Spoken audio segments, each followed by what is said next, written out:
দিনটা ছিল শনিবার। বেরিয়ে পড়লাম আমরা বোলপুর শান্তিনিকেতনের উদ্দেশ্যে।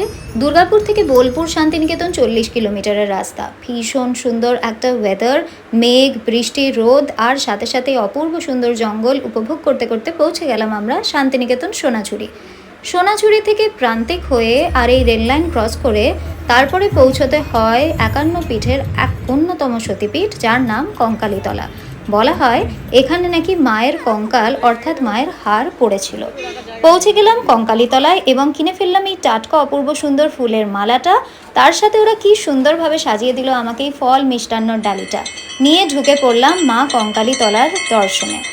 গিয়ে দেখলাম প্রকাণ্ড এক লাইন। আজকে তো শনিবার, তাই বেশ ভিড়ও হয়েছিল মন্দিরে। যাই হোক, মন্দিরে পুজো দিতে আসলে এইগুলো তো খুব নর্মাল ব্যাপার। মন্দিরের পরিবেশ অপূর্ব সুন্দর, সাথে সাথে পরিষ্কার করা হচ্ছে আশপাশটা এবং বিশাল বড় প্রকাণ্ড জায়গা, বাচ্চারা খেলা করছিল। এখানে নাকি প্রতিনিয়ত ভোগ খাওয়ানো হয়। আমরাও খুব সুন্দরভাবে এক অপূর্ব দর্শন করে মায়ের পুজো দিয়ে বেরিয়ে আবার পৌঁছে গেলাম সেই প্রাচীন বটবৃক্ষের তলায়, যেই বটবৃক্ষে মানুষের হাজার হাজার মনস্কামনা জড়িত আছে।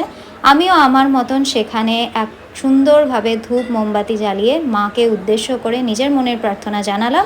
এবং বলা হয় এই মন্দিরে প্রথমবার দর্শন করলে বাবা ভৈরবনাথ অর্থাৎ মহাদেবের দর্শন করাটা অনিবার্য। তাই পৌঁছে গেলাম মহাদেবের দর্শন করতে বাবা ভৈরবনাথকে। আর সব পুজো সম্পন্ন করে তারপরেই পৌঁছে গেলাম খিদের চোটে লুচি কচুরি স্টলে। এরপরে বেরিয়ে পড়লাম বৃষ্টি দেখতে দেখতে আমরা আমাদের হোটেলের গন্তব্যস্থলে।